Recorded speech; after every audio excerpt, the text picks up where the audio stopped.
Hello, Pittsburgh. Hey, Dave. How are things in Arkansas today? They're a little drizzly, but things are good. It's our second episode. This is kind of exciting. It is. We're gonna just the juggernaut continues to grow. we even have a guest today, but first, I want to ask you a question. Well, ask away. What is your happiest sports memory? So I'm going to go back on this to my my dark past as a New York Mets fan, which is a loyalty that I gave up some 2 decades ago now, somewhat controversially in certain circles. And it's from the 1986 postseason. I want to go back to Game 6 of what in those days we just called the playoffs. Now it would be the NLCS. It was the Mets against the Astros. Mets had been dominant all year. Ran into just incredible starting pitching from Houston's Mike Scott, who won 2 games out of the first 5. And they came into Game 6 knowing that if they didn't close it out there, they were going to have to face him again in Game 7. So this now is going to start to sound a lot like something out of the 1950s, because I was not watching this game. I was on a train coming home for fall break from college. I think it was the only time I ever actually took a train for that trip. It was a day game. Somebody somewhere on the train had a radio and was listening to the game, and word was like filtering up and down through the cars as to what was happening, which was that the Mets fell behind 3-0 in the first inning, and it stayed there into the ninth. They tied it up in the ninth. It then goes into extra innings. There's a little bit more. They go ahead. The Astros catch up. It goes to, I can't remember now if it's 16 or 17 innings. The Mets go ahead in the top of the 16th, literally just as the train is pulling into the station. And I get off. My dad, who I had spent my childhood watching the Mets lose with, is waiting on the platform. We hurry to the car. We get in and we heard the last out basically on the car radio. And it was just such a happy moment to sort of have that culmination and be able to share that with him. I'm still getting kind of a warm fuzzy right here. But Dave, you were a big sports fan growing up. What was a happy moment for you? That's awesome. The Mets sure were famous losers of that era, so incredible that they finally had their moment. Yeah. Well, mine of that era and this one, but yeah. Yes. Well, it's a hard one because I think of a couple of moments, but the one that I remember is also not watching on television and also a baseball memory. The Detroit Tigers were in the 1984 World Series against the Padres. I can't remember all the details as well, but what I remember very clearly, more than the score and the exact situation, was that Kirk Gibson, Michigan State grad and epic Tiger for all time. I don't care if the Dodgers want to own him. He's a Tiger forever. Kirk Gibson steps to the plate. I'm listening on the radio at boarding school on the 3rd floor of the dorm for freshman losers called Stonehouse at Westtown. If you're a freshman boy, and in Stonehouse, you're a complete loser. But so I was sitting there all by myself. Fan, let's be honest. Well, yeah. It was in Philadelphia. Nobody cared about the Tigers there. I'm listening, and I know some of the guys are on the 1st floor watching it on TV, but for some reason I was upstairs listening on the radio. And all of a sudden, Gibby hits this massive home run to win the game. It's incredible. And I start running down the stairs from the 3rd floor to the 2nd floor. I'm so excited. I get to the 2nd floor landing. I start running down the stairs, and then I just wipe out. And I tumble. I roll head over heel the last probably 15 steps of that stairwell. It was dangerous. And somehow I was like an Olympic gymnast coming off those things.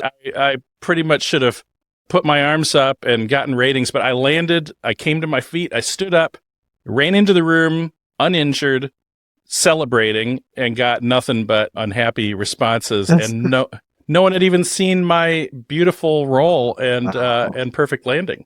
I believe it happened, Dave. I don't believe that you just made that up. And then Gibson did it again 3 years later for the Dodgers. unbelievably enough. And I hate to tell you, more people probably do remember that one than the Tigers one. It doesn't matter. The Tigers we one is better. we have gotten ahead of ourselves and forgotten to introduce the show. Welcome to the Stupid Gen X Tricks podcast. It's a podcast about Gen X culture, why it mattered then, and why it matters now. This is episode 2, the sports section. We're doing sports, this time. Dave, you were kind of skeptical, I think, of doing this one because this is supposed to be a culture podcast. We talk about movies and music and all the rest. And my view is sports is a part of culture, right? I mean, It is definitely not only something that you and I love, that we talk about a lot, but that really does shape generational experiences and community experiences. And so we're going to get into all of that, right? Absolutely. I became convinced as we talked more. It certainly informs everyone's lives. Even the people who don't like sports, don't care to watch. When it gets really big, it kind of sloshes over into everyone's lives. And so there are certainly a lot of things to talk about and some amazing moments from that era. There is. And we've got a guest today, our first ever guest, and we are so happy about that. It's Chuck Finder, former legendary sports columnist for the Pittsburgh Post-Gazette here in Pittsburgh and author of the Steelers Encyclopedia. So really, really great that we've got Chuck joining us. Should we get into the discussion? Yeah, absolutely. All right. Do we have a Chuck? We have a Chuck. He's sitting very close to his camera, but now he's moved back into position, and we have achieved guestdom. Hello, Chuck. I'm Dave. Nice to see you. Hello, Dave Anderson. You look well for a New York Times sports columnist who died 7 years ago. I didn't skinny up either. Is so let's just start out, since we are recording this 2 days after the Super Bowl. It's probably not going to publish for a little while yet, but the Super Bowl just happened. The Chiefs obviously lost in their bid to become a 3-time repeating champion. They are a 3-time champion in recent years. And one of the things that we want to talk about in this episode is this question of memorable teams and iconic teams. And why is it that some teams win championships and nobody remembers, like Dave's Tigers, and some teams are remembered forever? In your view, Chuck, A, why is that? And B, which category is this group of Kansas City Chiefs going to fall into? It really requires a sense of history, I think, to appropriately put the NFL, and we shouldn't just call them Super Bowl winners. I mean, the Green Bay Packers were probably the greatest champions of all time, and they won NFL championship before the Super Bowl was even invented. Where do the Chiefs fall? I think the Patriots are up there. The Steelers are up there. And we have to go back. Steelers could have won 3 in a row if they hadn't had a plane crash in the Baltimore Stadium. They're still a good team. It's really hard to repeat. As we know, there have been very few of those back-to-backs in history, basically. Packers, Steelers, Patriots, Chiefs. But they've also reached, 4 in 6 years. He's got an amazing, Mahomes is amazing record. Of course, Andy Reid deserves some credit. Steve Spagnuolo and Toll Sunday deserve lots of credit too for his defenses. It's a pretty crowded group. I really hate to give, billions of people on this globe hate to give Bill Belichick and Tom Brady and the Patriots credit. We'll see. I mean, the Chiefs could be back there next year. I mean, Mahomes is still a kid, and he's going to get there. You think he's going to get back a couple times still. Yeah, I mean, to me, and Dave, you should jump in on this too. I mean, it's when you think about what's memorable, it's not just the wins and losses, right? I mean, you think about like those Steelers franchises that you knew so well from the 80s, Chuck. There was something about them that had a spirit that as a neutral fan watching the games as a kid, they just stood out, and that you still remember them as a great team. To me, the Chiefs belong in that conversation, even if they never win again, because they're fun and exciting. They have a quarterback who does things like, I think I'm the only soccer guy among the three of us, but he's like a great midfielder who just invents stuff out of thin air and makes things happen. They got a tight end who's dating the biggest pop star in the world. They've got a coach who looks more at home in a Burger King commercial than he does anywhere else. Like, they need a nickname. what they really need is a nickname, and then people will talk about them for the ages. Well, Chefs is okay, like the old commercial. We just call them the KC Chefs.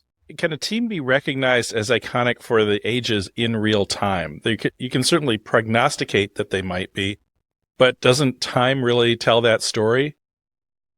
It does to a degree, and I'm not a Steelers guy, but I have written a book on them. Not to give it a shameless plug, but it's interesting too. In this free agency era, the Steelers and the Packers of old didn't have that problem. They held on to those players for a decade or more. So it's certainly easier to be able to repeat and to be a dynasty that way. To me, the one problem with today is we're so quick to say greatest of all time. This was the greatest game, or this is the greatest team, because things do change. Maybe you could have a sliding scale. In the NFL, it's really, judged by championships, by Super Bowls. Hall of Famers doesn't hurt either. Again, there's, I think, 8 of those Steelers, not counting owners, that are in the Hall of Fame. With the Patriots, and again, in the free agency era, and it'll be the same with the Chiefs too. Outside of Mahomes and Chris Jones and Andy Reid, maybe Travis Kelce. Even if you want to fast forward, the Eagles, how good are these Eagles? They've been there twice in whatever, 7 years, I guess it is.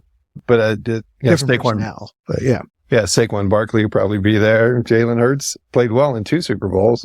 We are too quick to judge, and then maybe not that steeped in history. Chuck, all right, let's take a step back. So you've made your living, or did make your living for many years, as a sports writer and columnist, but you weren't always that. You were once a kid watching sports, going to games. So I'm curious, what was the first big-time sports event you ever went to? My first sporting event, wow. The great one I remember was, remember the Immaculate reception? We went the week after. But the interesting thing about that was I had pestered my father. And that was who? That was the undefeated Miami Dolphins. Against the Steelers. So you grew up in Pittsburgh area? Yeah. No, I grew up here, so it's my childhood frame of reference is black and white TVs, and 3 TV stations. And the Immaculate reception, when you come to visit here in Pittsburgh and you fly into the airport and you come to, there is a statue of Franco Harris catching the ball in that moment in the airport, right next to the one of George Washington. So that's how we feel about football here. 2 important figures in American history. And when that Franco ball gets stolen, oh my God, it's like an FBI manhunt. But yeah, that was 1972, the Immaculate reception. That was the undefeated Dolphins year. And in those days, by winning the East, you were not automatically a home field team, which is crazy. They were undefeated, couldn't do any better. So they wound up coming to Three River Stadium the next week. And wouldn't you know, after having a cold game for that Steelers Immaculate reception game, it was 70 degrees on like December 30th or 31st, 1972. And actually Don Shula pulled a fake punt. That's how that Immaculate team wound up beating the Steelers that day. It was on a Larry Seipel fake punt. And I turned to my father and complained, and I was all of 10 years old. You couldn't take me to a winning game, huh? It was a pretty amazing team to watch come up the ranks. And that team had been terrible. They made the playoffs 1 through time before 72. So it was an incredible framing of history. And becoming a sports writer, I was objective in covering the team that you kind of grew up around. It gave me a good frame of reference, but I was able to draw back and be fair and, cut them and write incisive things when it needed. All right. David, how about you? What was an iconic or first big game for you? First big game. I don't know that I went to any big games until I was much older because, frankly, the teams I rooted for as a kid all stunk. But the biggest games I went to as a kid, I'm gonna come back to soccer just to annoy you guys, were New York Cosmos games in the late 70s when Pele and Franz Beckenbauer and Giorgio Canaglia and all those guys, and they'd pack out Giant Stadium, and we went to some big games there, and those were pretty cool. That's not annoying. That is awesome. What about you, Dave? I'm a little foggy on this question, but I think I was, as a money-grubbing child, Michigan had a 10-cent refund bottle bill that passed. Yep. And so between frats in East Lansing, where I grew up, and then the Spartan football games with a lot of beer drinkers in and outside the stadium. The Spartans were pretty bad back then, despite having Kirk Gibson as an All-American wide receiver before he went to Major League Baseball. So I'd take my paper bag, and they'd let you in at halftime for free because they weren't selling out. So I'd go in at halftime with my paper bag, start collecting cans from drunks in the stands. So it would have been one of those games. That was before George Perlis, right?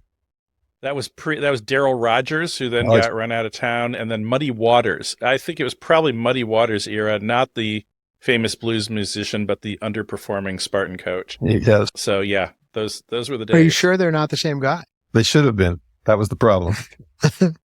It's funny. A friend of mine who played for the Steelers, he was the fifth wheel on the steel curtain and actually started 2 Super Bowls when Joe Green was hurt. Steve Furness was his name. He coached defensive line for George Perlis at Michigan State because Perlis wanted to run the stunt 3-4. And so he hired a Steelers lineman to teach it. And Steve once took me around East Lansing, and I was like, he was giving me a recruiting visit. And I'm like, dude, I'm out of college. I have no eligibility left. You really don't need to recruit me. But you'll love this story. He shared an office with a defensive back coach named Nick Saban. First year Steve was there. Oh, wow. He said, this is the smartest football guy I've ever met. Second year Steve was there. With Nick, Steve said, the biggest asshole I've ever met. Kind of changed. I don't think those two things contradict each other in any way, right? I think they go hand in hand. We referenced a little bit, Chuck, the Franco statue in the airport, and one of the things that, as we were talking about this off line, really strikes us as why sports are important and why we wanted to talk about them as part of our culture is they do have this huge impact on communities, right? And it's certainly, as somebody who is, a newcomer, relatively speaking, still to Pittsburgh, it's striking, the degree to which that team dominates the atmosphere of this city. Talk a little bit about what that means and how that affected your work, writing about them for the PG. I don't think it's wholly different than other cities. As Dave will know, in Detroit, there's a huge love for the Lions and the Tigers. Philadelphia fan will talk about the Eagles and growing up, good years and bad years, Dick Vermeil, all that stuff. Kansas City with Mahomes now, and how he's invested in the Royals and other things around Kansas City. But the Steelers, it's really a product of Steel's fall, the decline of Steel in the 70s. About the same time, the Steelers really rescued a populace because they became, a talisman, a symbol for people who were 30 and 40% unemployed, looking for work or wind up moving. It truly was a down and depressed time in Pittsburgh, not just economically. So the Steelers were a huge part of that. And they, again, it was before the free agency era. So Franco Harris, who went to Penn State, not far from here, from Italian father, black mother, from New Jersey, he rode the bus as a rookie, and some after that, to Three River Stadium. That was his mode of transportation, was PAT bus, Port Authority Transit bus, which is crazy to say. Could you see any rookies today? No, they might own a fleet of buses. But Rocky Blyer was a war hero. Joe Green was the centerpiece and really was a beloved figure by his own team and by the populace. It's not quite a religion, but it is in their shirt-wearing, beer-swilling DNA of what they call Steeler Nation. But it's, and you'll find people across the globe who gravitated toward them, or their father or grandfather or grandmother and mother gravitated toward the Steelers just because what they symbolize, decal on one side of the helmet, defense. There's just so much, again, a DNA thing, so much for people to latch onto. It's uniquely Pittsburgh, I think, in a different way than other cities. And the former players are truly deity around here.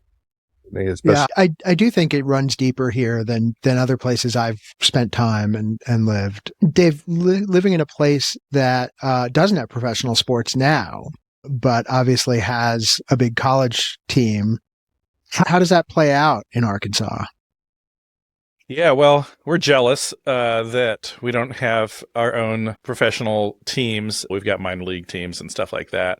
So Arkansans will adopt teams from other areas. So they tend to be from the contiguous states. So that is the Cowboys, football speaking, that is the Cowboys, and the Chiefs have a following here as well.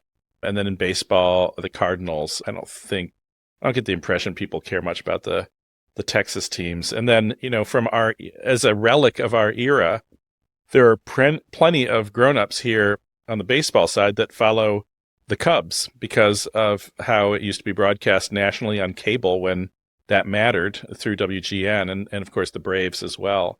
So it's a different kind of thing. I was shocked this fall. The only sign I saw for a football team in anyone's yard was for the Detroit Lions, my guys. And I had half a mind to just pull into their yard and introduce myself.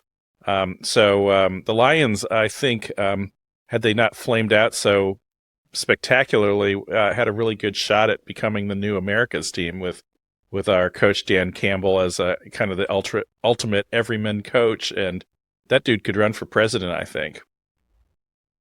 Maybe he will. But you do have that SEC fan culture, right? I mean, I can remember my fall that I spent in Little Rock when you and I were working on the campaign, growing up in the Northeast and having gone to college in the Northeast, like college sports was not the big deal that it is in most places.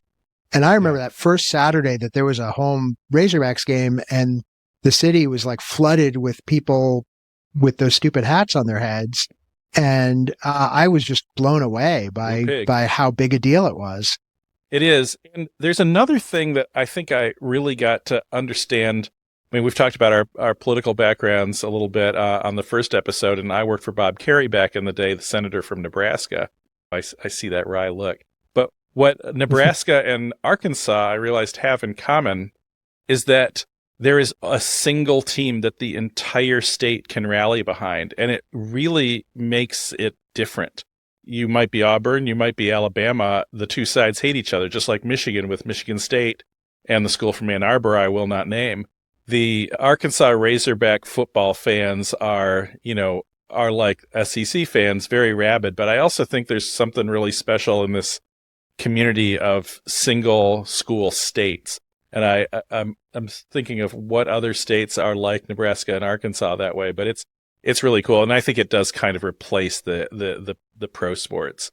And there really aren't too many. I'm just trying to think, off the top of my head. Nobody else is leaping to mind. Missouri basically is one. Yeah. Your alma mater. There's not too many. I compare the allegiance that people have to the Steelers to a very, as you both pointed out, a college-based craze that it really is, almost an almatism. I covered the University of Georgia and the University of Alabama before I came home to Pittsburgh. So I had that SEC background and really could absorb and feel and understand, just kind of the regional representation and what it meant on fall Saturdays for the South. And that's really kind of what helped frame me. And, this is what the Steelers are and this is what they mean to the populace here, but not just here, all over. At the Post-Gazette where I worked, I wrote a radio TV column for some of those games or the notebook. I had 1 million people would read what I wrote related to the Steelers game, which was interesting. It's far more than our usual, ABC circulation for the newspaper. So, but yeah.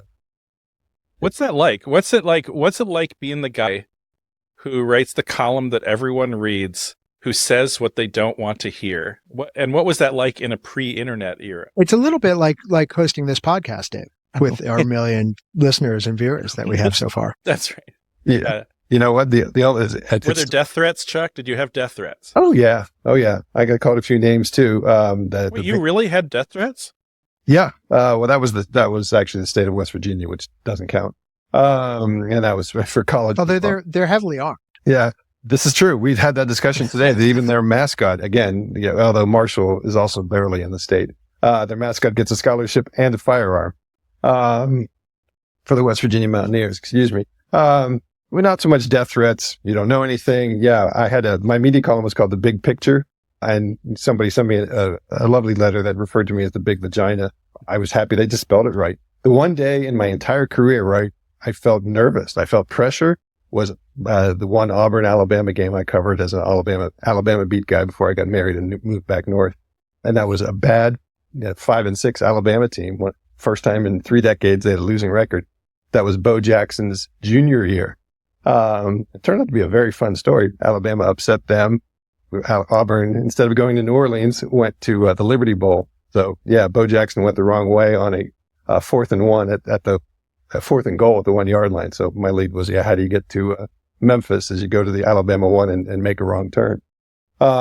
We like to say Bo Jackson is the black Kirk Gibson. Think he was a little better at football? And arguably at baseball too. Well, I tell you, Kirk had the big games, but I don't know. Yeah, the limping home run. You're memorable, perhaps. That was the one he hit with the Dodgers. Yeah, the top 10. I'm sorry. Yeah, not Detroit. But Bo was pretty damn amazing, both as a baseball player and, as a football player. Deion Sanders can hope and wish all he wants, but he wasn't close to Bo. Not many people were. And I had the pleasure. Bo Jackson and Charles Barkley were at Auburn at the same time. Talk about getting lucky. Did you cover Barkley? I actually covered Alabama at the time. Football? Yeah, no, I was doing Alabama, but we talked to him sometimes, and then he came back to Pittsburgh for Mary Lemieux's golf tournament, and I pulled him aside. It was the same time he was actually in the running for Monday Night Football. And I told him, hey, you remember Charles Hollis at the Birmingham News? I was the guy who covered Alabama. And it's like, put his arms around me, took me into the 19th hole, and I'm getting looks from all these other people, calling people over, Chris Chandler from the Falcons, like, Charles, we're not, we weren't bar mitzvah together or anything. We're just, but anyways, those were good days. I had my previous career that my therapist doesn't want me to talk about was a lot of fun. So to get therapeutic here a little bit about this for a second, beyond what it means to the community, like from where you sit, why do people care so passionately about sports? Why does somebody care about the Steelers or the Auburn Tigers or whomever in a way that they might not care about, I don't know, whatever local business is based in their community, or even in a lot of cases about, the state of their schools or their economy or whatever? The sad thing is of now, I don't think culture can remove the betting angle. When it was still illegal and you had to find a bookie, which wasn't easy. Not that I know, but I've heard stories. It truly was just a regional release. I mean, you work during the day, you work hard, you go home, you have your family. It was easier than aligning with a movie theater or music or talk radio. Part of it is athletics. A lot of it really is culture. And I think it's region too, or at least kind of an alliance. You wrap your arms and embrace something that is meaningful to you, or it was meaningful to your family, or it's just freaking fun to watch. And so football, I think, has embraced that, especially because it was a shorter, compact season. You're going to have your NHL folks, you're going to have your NBA folks, you're going to have your baseball lovers. So it really is kind of in line with college football and college athletics, and that this is my team, this is my release. I think it didn't hurt the NFL that it was Sunday, the day of rest, when you had time. They all started after church for people who did that. But it truly is. I don't want to call it a religion that's aligned with that, especially because it's on Sunday. But it's just so easy to enjoy and you wrap yourself up in it. And wins and losses. We still laugh. I shouldn't say laugh, but the Steelers one year where it looked like they were headed to the Super Bowl. That was the year Chargers came to town. Then San Diego Chargers came to town, upset the Steelers, went to the Super Bowl, and there was such a pall in Pittsburgh on Monday. It was as if we'd had a major tragedy, which is sad to say. But I mean, people didn't come to work. The roads were quiet, and nobody talked to each other. It was that shows you just how meaningful this team is to the populace, to its fans. I suspect Detroit was like that a few weeks ago. I'm sure. Yeah. So, Chuck, before we let you go, I want you to hear about a really interesting experience that Dave had as a fan of a team that played in the most famous college basketball game of all time. And what was it like to watch that, Dave? Well, I didn't get to watch that because In 1979, I was 9 years old, and Michigan State was advancing through the NCAA tournament with Magic Johnson and Greg Kelser and Jay Vincent and the rest of the team, and to a championship with Larry Bird, the most famous college basketball game of all time, and I think still the highest rated even to this day. And of course, with those two came the rise of the NBA, which was kind of a doormat before then. So anyway, I wanted to stay up because the game kicked off at 9 p.m. or tipped off. And my mom, who was a real stickler about rules, was like, no, that's past your bedtime. You cannot watch. And I'm like, please, please, please. And Mom didn't like sports. She didn't care. But even she and Dad stayed up and watched it. And I was so mad. I went to bed and I didn't know what happened. Then next morning at breakfast, they're talking about the game. And Mom's like, oh my gosh, that full court pass at the end from Magic. Wasn't that amazing? I'm like, I don't know. I didn't get to see it. And then I went to class, went to school, and the first period class, the teacher says, all right, who watched the game? And every arm in the class shot up. Everyone, all the girls who didn't even care. Everyone watched it except for me. And then everyone kind of stops and like looks at me, and it was like, what? And I'm just like, ugh. I will never speak to my parents again. Well, I did. In fact, I spoke to them at length about this for the rest of their lives. And I would bring this up with great fury with my mom, especially because it was really Mom and Dad just following along. And finally, after probably 5 or 6 years of it, I was asking to follow the Spartans to the NCAA tournament when Scott Skiles was playing for them. And Mom, and I wanted to go on my own. I was like 13 or 14. I was going to go to Columbus, Ohio by myself and just go to the games and ask them if they could, get me a bus ticket and help me, pay for the game tickets. And my mom was like, okay, do you promise that if I send you to this tournament, you will stop hassling me over that, not watching that 79 games?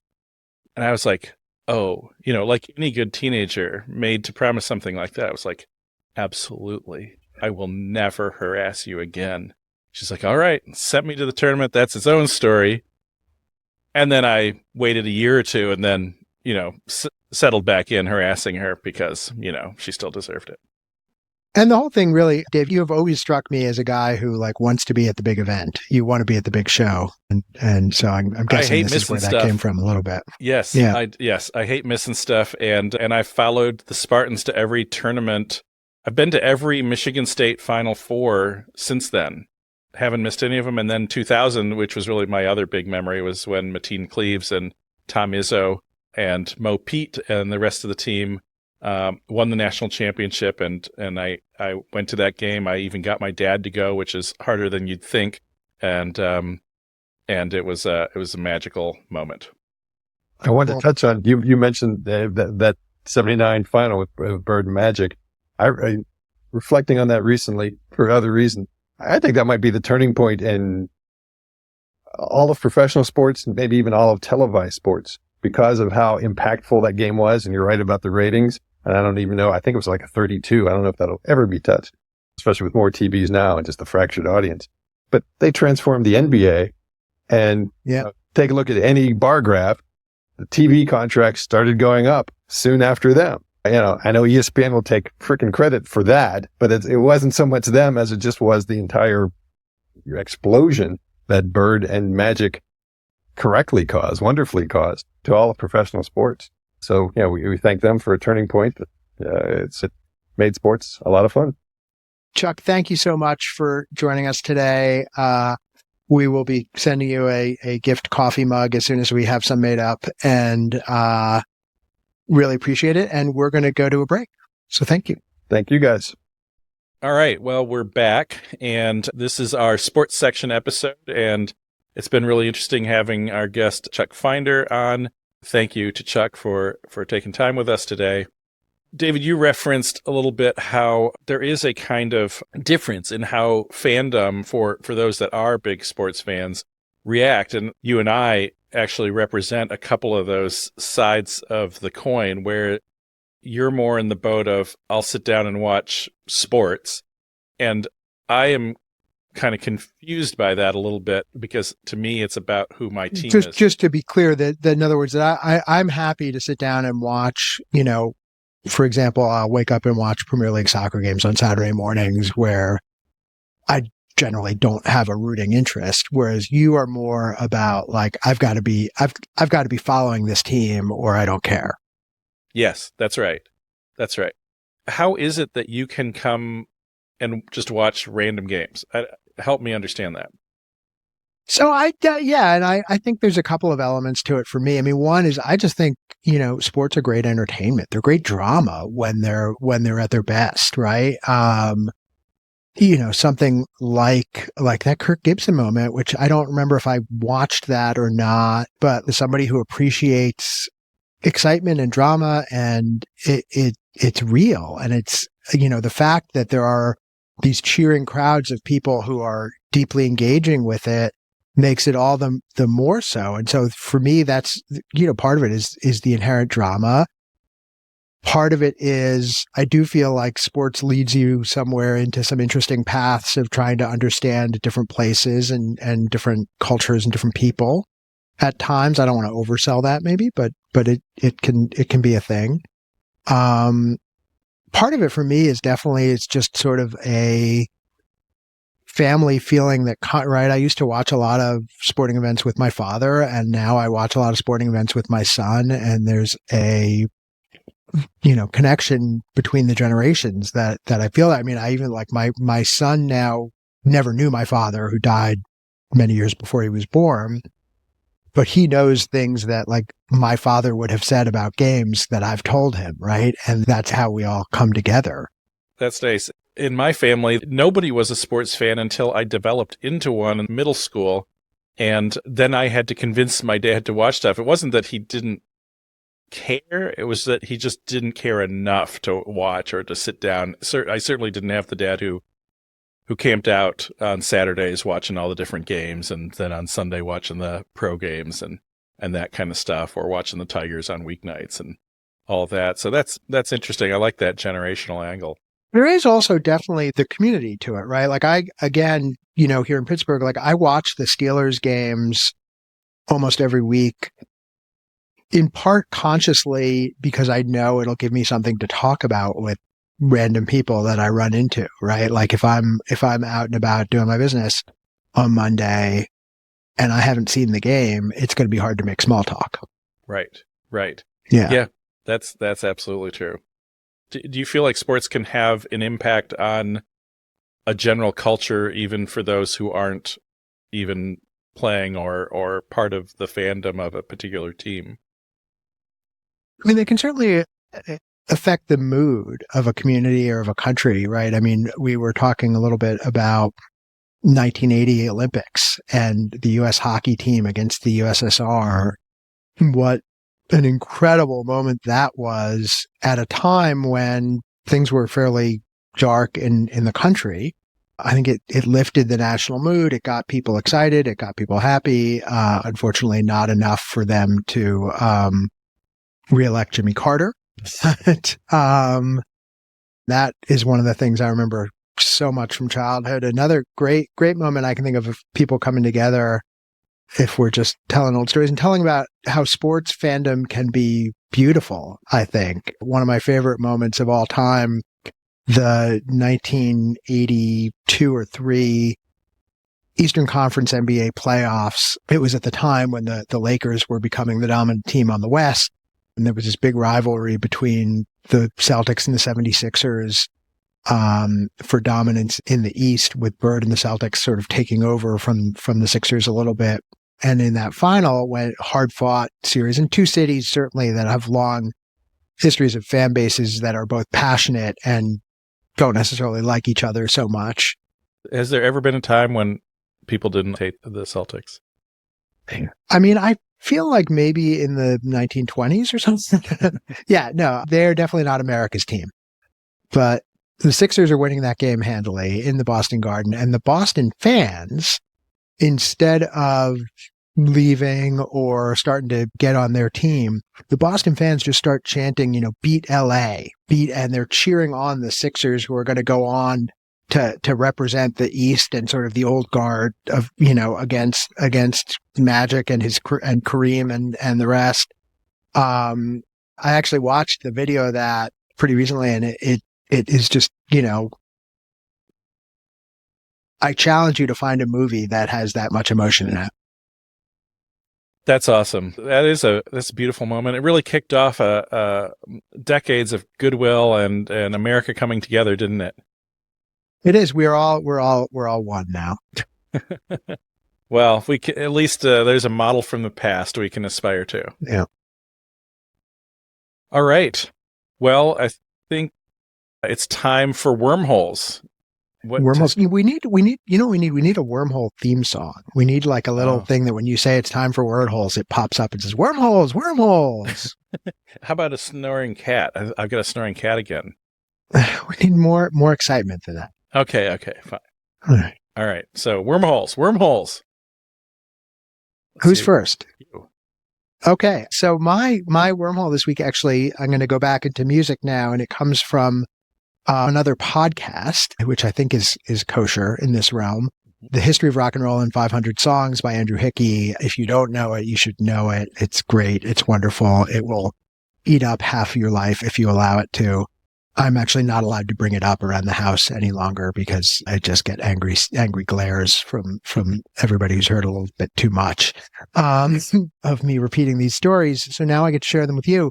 So the latest episode of it is part 4 of a 5-part expedition, each episode being a couple hours long, into the relationship between the Beach Boys and Charlie Manson, the noted serial killer, which is absolutely fascinating. And very noted serial killer. Yeah, one of the best in his field, I think. It goes down all sorts of other tangents as well. But the one bit that I liked that I just wanted to call out as my wormhole, this show, they actually recorded a song on one of their albums that was co-written by Charles Manson and Dennis Wilson, but it's only credited to Dennis Wilson on the album. And apparently the reason for that was that Manson thought it would be bad for his reputation to be associated with them at the time, which I just found absolutely wonderful and brilliant. And this was before the serial killing, when he was just a cult leader, but still. Just a cult leader. Yeah. Yes. Yeah. Before there was a Tarantino movie loosely based on his exploits. Not that loosely, I don't think. Yeah, well, yeah. All right, well that is outstanding. I think you're going to win this week's Wormhole's most interesting moment, but I will do my best. I'm going to call out something from past reading, a book that this week's episode reminded me of, which is there we go. A book by a guy named Bill Buford, a New Yorker editor for many years and the editor of Granta, the cool literary magazine as well. Or I don't know. Yeah, I guess it was a magazine. It's kind of hardback. Journal. I think it was journal. I think they referred to themselves as a journal. That's right. So he wrote just a couple books, and one of which was called Among the Thugs. Have you ever heard of it? Yeah. Yes. So Among the Thugs is one of my favorite books of all time. And I don't have to tell you this since you've read it, but for those... I actually haven't read it. Oh, you haven't read it? Okay, well, absolutely should read it. And it's basically... he spent, I believe, a couple of years going undercover, not as a journalist. He joined the Man United 1980s hooligans and went on the road with them, went to their games with them, joined their culture, lived among them for a couple of years, and documented what it was like being a part of that. And I don't know if they're remembered or have the cultural resonance these days that they did then, but these were fans who they were kind of borderline criminal behavior. They were getting barred from entire countries. I don't think there was that much borderline about it. Yeah, no, it was straight up criminal behavior. But he's a great, great writer, and a big part of his approach to the book was to explore the behavior of crowds as organisms and looking at the history of theory of crowd behavior and, reaching back into the Middle Ages and melees and just all kinds of ways in which crowds behave, but then with special attention on the Man United fans. And one of the sections I remember very clearly and was so fascinating was they were getting banned from entire countries. Man United fans were not allowed, I think, into Italy. There were certain islands where they couldn't go. And so they would sometimes commandeer planes and sneak into these countries under cover of night, trying to evade local authorities. And then he would document how they'd move through the streets towards the stadium and basically beating everyone in their path and trashing shops and homes. And it's terrible behavior. No one was deputized to be a leader or a deputy or anything like that, but they basically morphed into an organizational structure as they spilled through the streets, headed towards these stadiums. It's a fascinating observation of out of control and yet kind of under control human behavior under the banner of sports and localism and nationalism and all these kinds of things that they're definitely, to take it back to our topic, there is a dark side to the wonderful intensity that people bring to sports fandom, and that has certainly been seen in that realm. But Dave, I think you won the wormhole. I'm giving you the wormhole trophy this week. That's very generous, but I still think that Charlie Manson not wanting his rep being sullied by the Beach Boys is pretty outstanding. Okay. I think that brings us to the end. I think coming attractions, we've got Brandon Schmidt coming up. He is the former manager of Interpol. He's a longtime rock and roll guy. He is I'm really looking forward to this one. Yes. He and I go way back and we're booking concerts together in college. And he's had a wealth of experiences around the musical world. And we're going to talk to him about how you discovered music and culture in the pre-internet age, because you kind of had to pound the pavement and wear out the shoe leather, as the geezers used to say, and how it was done and how he did it is outstanding. So it's going to be fun to talk to him about it. Awesome.